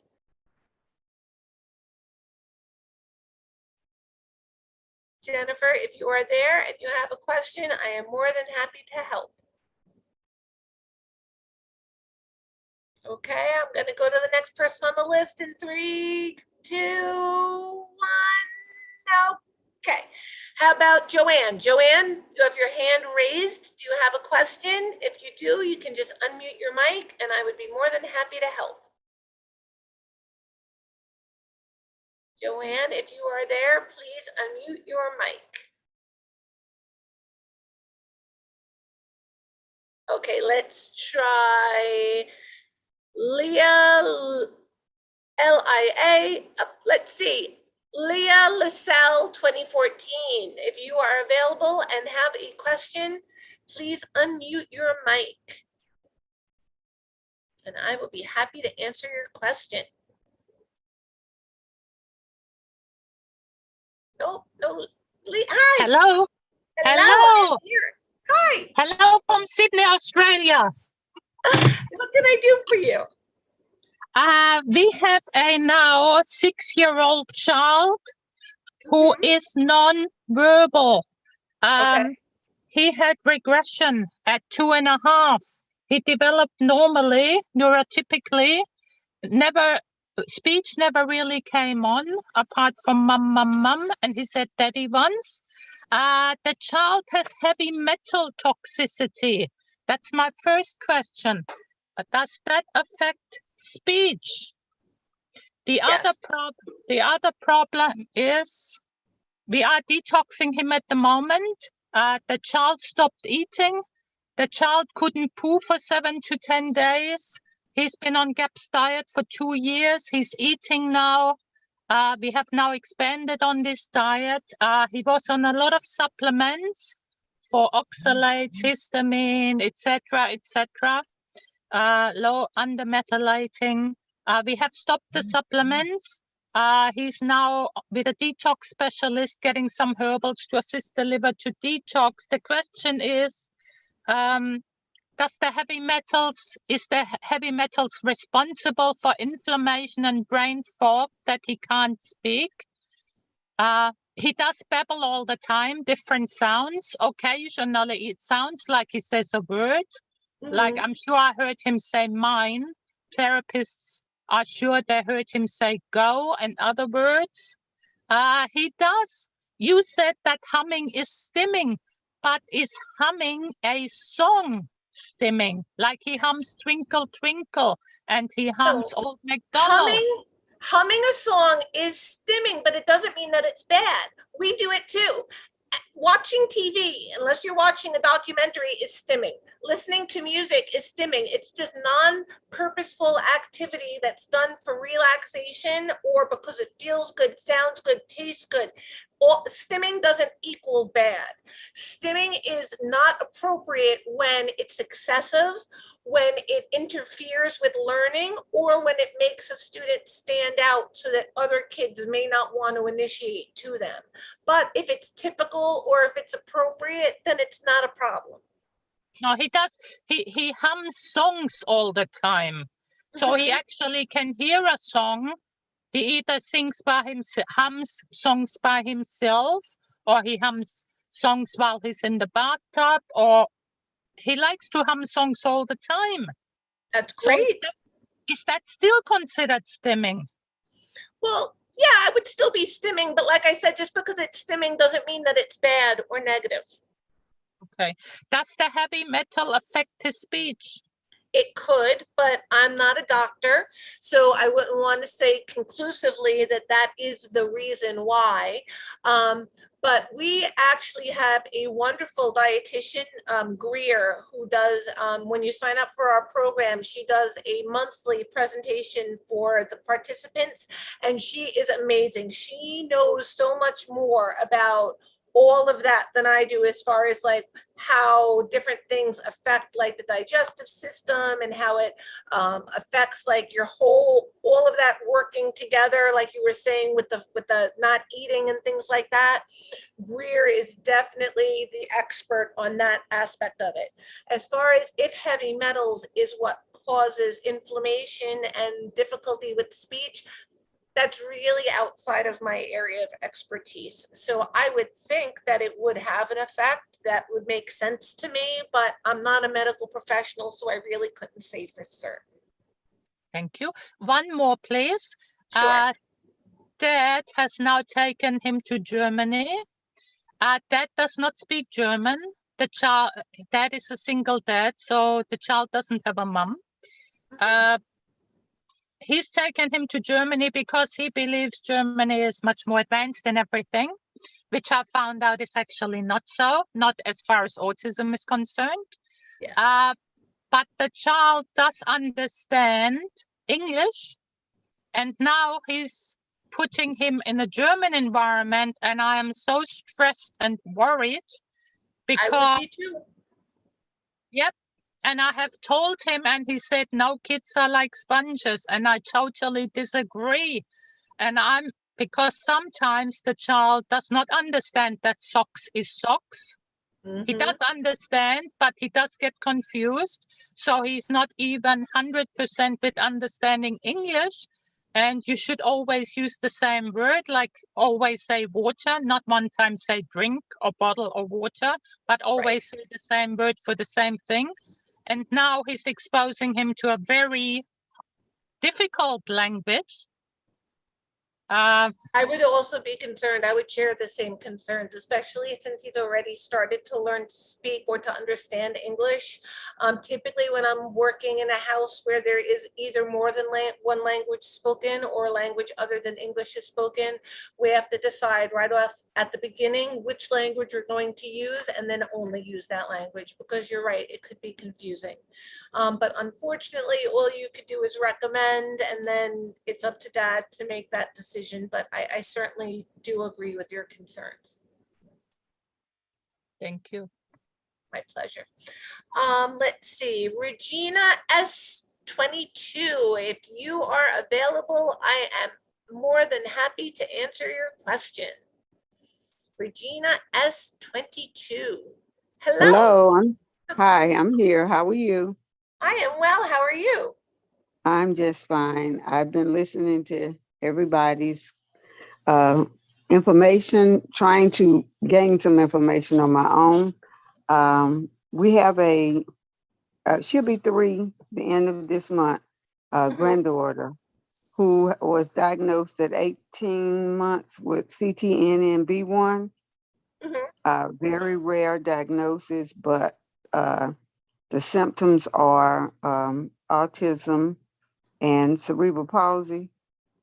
And at this point, she has OT, PT, and ST.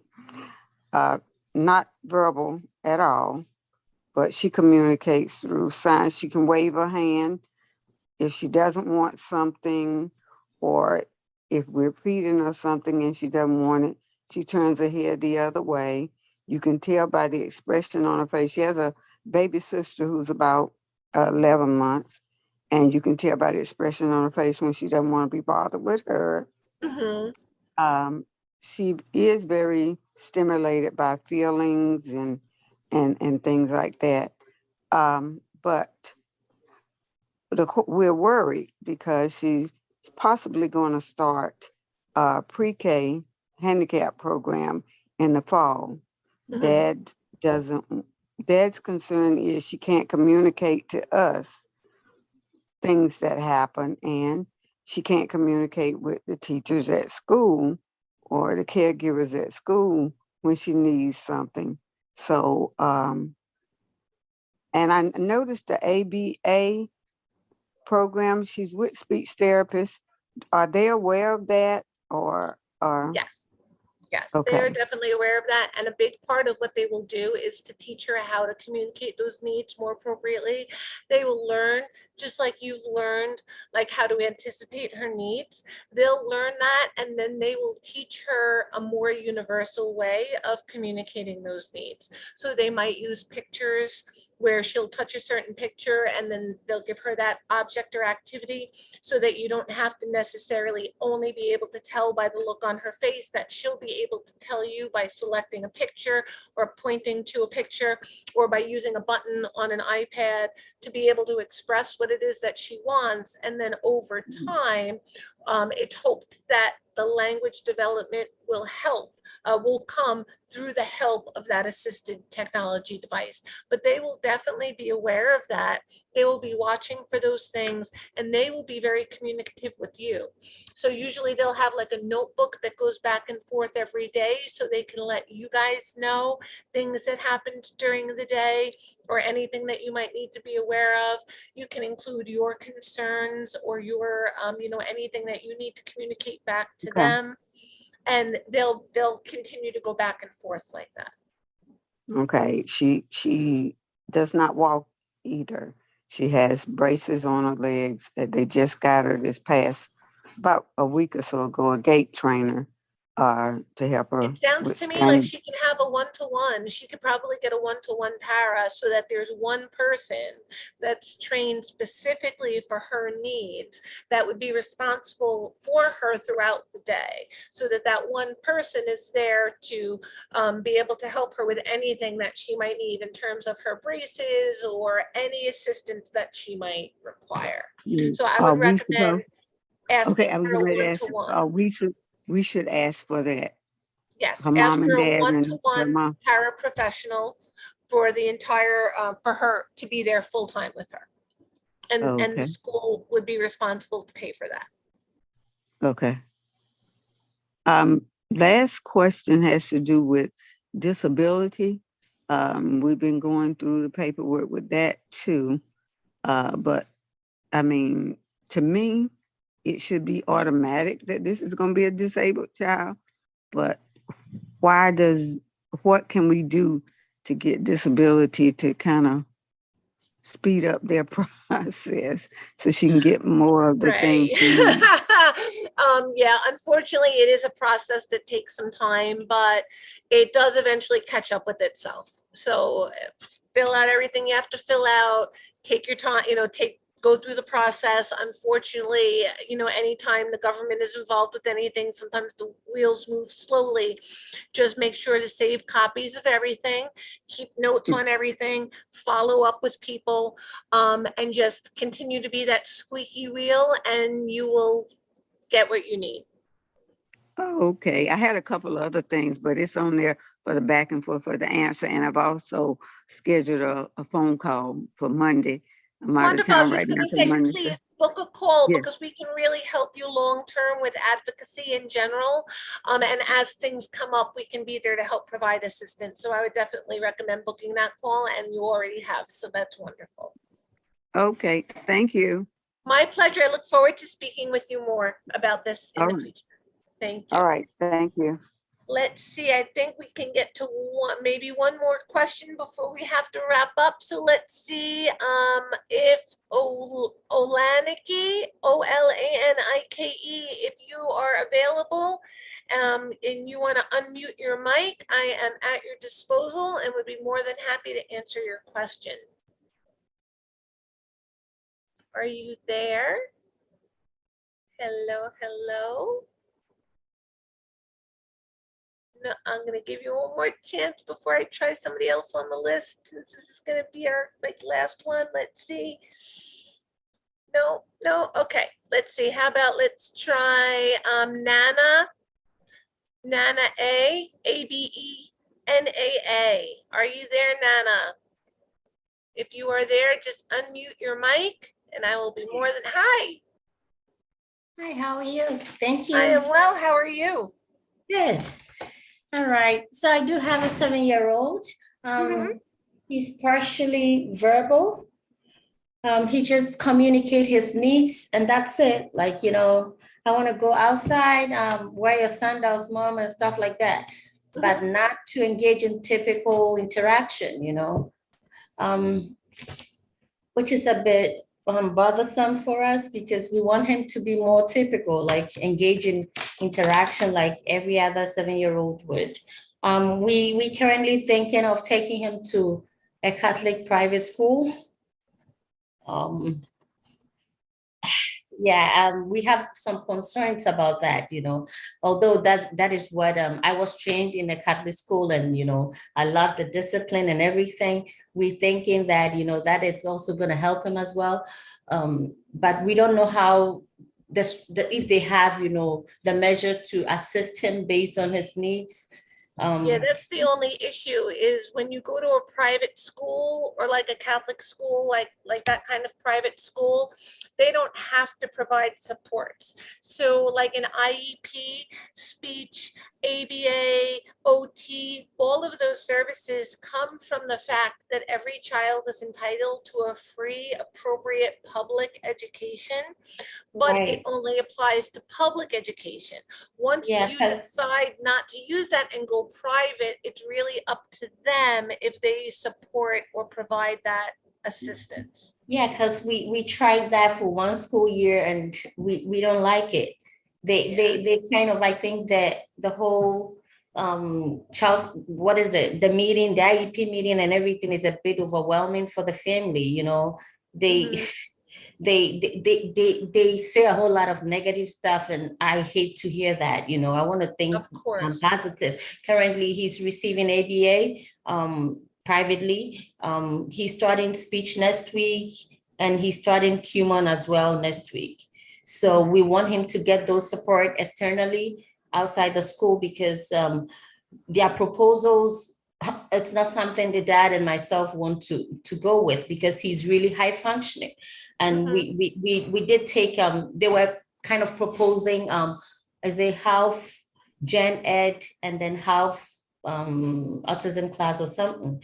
When we did visit the classroom, it's like the kids there was really, really atypical. And we're thinking about how will that, impact on him since he's really high functioning and he's not going to be around kids who are really communicating, Do they have an inclusion class? Do they have any inclusion classes? Okay. Inclusion is where there is a small number of kids with IEPs or with special needs, and then the rest of the class are gen ed kids. And it usually has a regular ed teacher and a special ed teacher so that they can provide enough adaptation and assistance to facilitate the interaction so that the kids with special needs blend. Yes, when we met with them during the IEP meeting, they never brought anything up like that. All they said was, half gen ed during the day and half whatever autism class. So he's gonna be here and there, and we did visit the class. We did not like it. So for next school year, we actually thinking of taking him to a private Catholic school to see how he's gonna do. Because if they're gonna frustrate us, then we would rather give him external help like ABA, speech, and the Kumon externally and see how he does. Because currently he's gonna do the ABA 5 days a week or whatever they said. So it looks like he will be getting more. So whatever. Well, it sounds to me like that's a really good plan for him because the private at home ABA 5 days a week will give you the opportunity to have him have one-on-one individualized instruction on any of the skills that he'll need to use in the gen ed class. So like if he needs help starting conversations or maintaining conversations, they can practice that during the ABA sessions, and then you can see how he does with it based on reports that you're getting from his teachers in the classroom. Okay. So it sounds like it would be a good mix. Okay, thank you for that assurance because I've been very worried for the past week. Secondly, I also bought this, is it Weber photo cards? We noticed that he knows a lot of his nouns, like single words, but he was missing when you show him things like, typical verb, like the man is digging, he might miss it. So I bought this and then I started this photo cards. I've done it for just 4 days. And he's doing so amazing. That's wonderful. Yeah, he'll look at it and say the man and the woman are swimming. Like he's That's connecting wonderful. it. But he's connecting it. My concern is that he's connecting it on paper. But what about real life? How do I, because I'm not a professional. So I keep on saying, how do I get him to apply it to real life? Because he will say the boy Look for videos. Look online, there are instructional videos.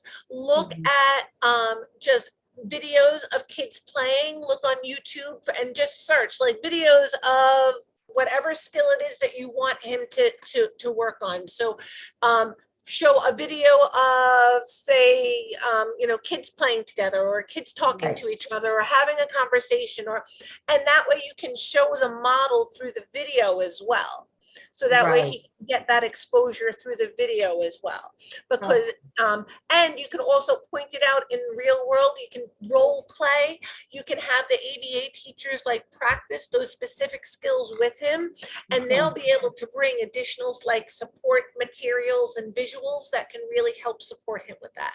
Right, because he reads very fluently. So if you're not careful, you might be deceived. That's the thing, Yes. Yes. So just let them know that, because then they'll be able to test for the built-in comprehension as well. Usually kids can decode more than they can understand. So they might be able to, they can read it, but they don't really know what it means. Yeah.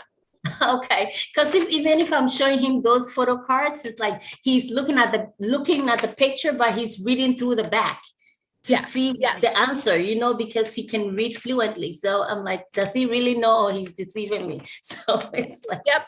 So you have to start using like different examples, pictures that don't have the words on the back, and different kinds of pictures. Look for pictures online. Look for pictures in magazines. Look for pictures in books. Pictures, and just use different examples. So anything you've seen him label already, he knows what it is. So now if you show him a different picture of it, it's just generalizing it. You don't have to start over from scratch. Okay. And my last question is, how do we improve his focus and attention? Because sometimes he gets up when you're trying to work with him, and that can be a bit frustrating. Absolutely. So I like the beat the timer game. So I start by timing how long on the average will he sit and attend to something that he may not really be that interested in doing. Okay. So just start like a timer. Get him involved with a task that he's not thrilled about, and just start a timer counting up. And as soon as he gets up or stops attending, stop the timer and write it down. Do that like 10 times and then take the average. So now like on the average, he'll sit for about 2 minutes before he gets distracted. Well, now you've got a good goal for him. You're going to set the timer for 2 minutes, and you're going to tell him, as long as you sit and work until the timer goes off without taking a break, you earn blank. And then once you do it for 2 minutes, then you increase the time, 2 minutes, 10 seconds, 2 minutes, 15 seconds, 2 minutes, 30 seconds, 3 minutes, 5 minutes, and keep going from there. Oh, okay. Thank you so much. And if that does not work, book a call, come back and ask for more suggestions. And we will Definitely be here. will. Thank you My so pleasure. much. Have a wonderful evening. You too. God bless you. You as well. So I am so sorry to anybody whose question I was not able to get to so far tonight, but I do have to do a hard stop now.